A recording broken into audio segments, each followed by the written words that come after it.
یہ دین اور سنت کی غربت کے ایام ہیں۔ غربت یعنی اجنبیت۔ اجنبیت کا معنی یہ ہے کہ اسے کوئی اہمیت نہیں دی جاتی ہے۔ بعض سنتیں جو بڑی اہم ہیں، بہت بڑے ثواب اور بڑے فضائل کی ہیں، لیکن لوگ صرف سستی کی بنیاد پر اس سے غفلت برتتے ہیں۔ انہی سنتوں میں سے ایک سنت اذان کا جواب دینا بھی ہے۔ اذان دینا نہیں، یہ تو بڑی عظیم نیکی ہے۔ وہ سنتیں جو عام لوگوں سے متعلق ہیں، مرد ہے، عورت ہے، عالم ہے، جاہل ہے، بوڑھا ہے، جوان ہے، کوئی بھی ہے، ہر ایک سے جو متعلق ہے اور ہر شخص فضیلت حاصل کر سکتا ہے، اس کے لیے اذان کا جواب دینا مسنون ہے۔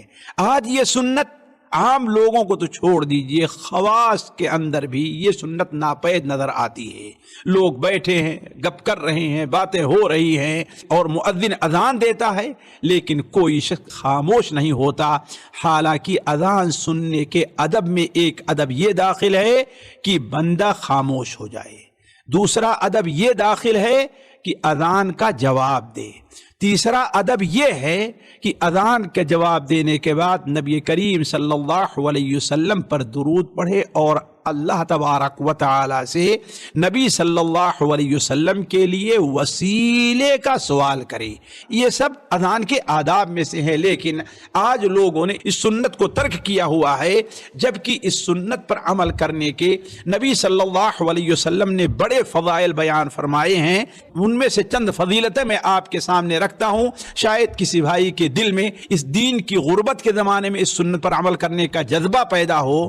سب سے اہم چیز تو یہ ہے کہ یہ ایسی سنت ہے کہ اذان کے لیے خاموش ہونا اور اذان کا جواب دینا یہ اللہ تبارک و تعالیٰ کے شعائر کی تعظیم میں داخل ہے، اور اللہ تعالیٰ فرماتا ہے وَمَن يُعَظِّمْ شَعَائِرَ اللَّهِ فَإِنَّهَا مِن تَقْوَى الْقُلُوبِ۔ جو اللہ تبارک و تعالیٰ کے شعائر کی تعظیم کرتا ہے یہ اس کے دل سے متقی ہونے کی دلیل ہے۔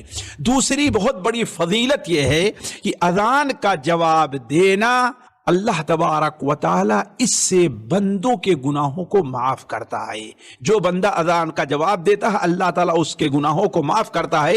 چنانچہ صحیح مسلم میں حضرت سعد بن ابی وقاص سے مروی ہے کہ آپ صلی اللہ علیہ وسلم نے فرمایا مؤذن کی اذان سن کر کے جو شخص اشہد ان لا الہ الا اللہ وحدہ لا شریک لہ واشہد ان محمدا عبدہ ورسولہ کرتا ہے تو اللہ تبارک و تعالی اس کے گناہوں کو معاف کر دیتا ہے۔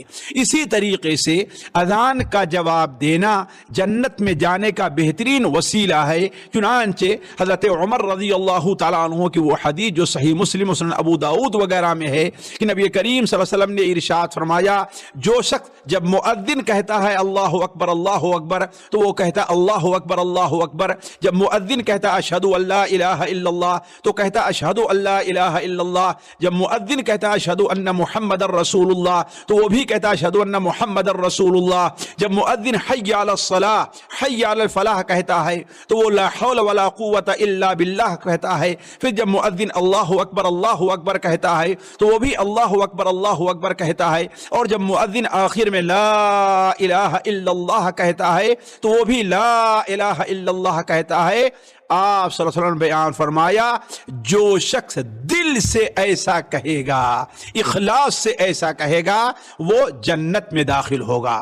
اسی طریقے سے اذان کا جواب دینا قیامت کے دن نبی کریم صلی اللہ علیہ وسلم کی شفاعت کا حقدار بننے کا ایک بہترین سا وسیلہ ہے۔ چنانچہ صحیح مسلم وغیرہ میں حضرت عبداللہ ابن عمرو بن عاص سے وہ روایت مروی ہے جس میں آپ صلی اللہ علیہ وسلم نے ارشاد فرمایا جب مؤذن کی اذان سنو تو تم بھی ویسا کہو جیسے مؤذن کہہ رہا ہے، پھر میرے اوپر درود بھیجو، اس لیے کہ جو شخص میرے اوپر ایک بار درود بھیجے گا اللہ تعالیٰ اس کے اوپر 10 رحمتیں نازل کرے گا۔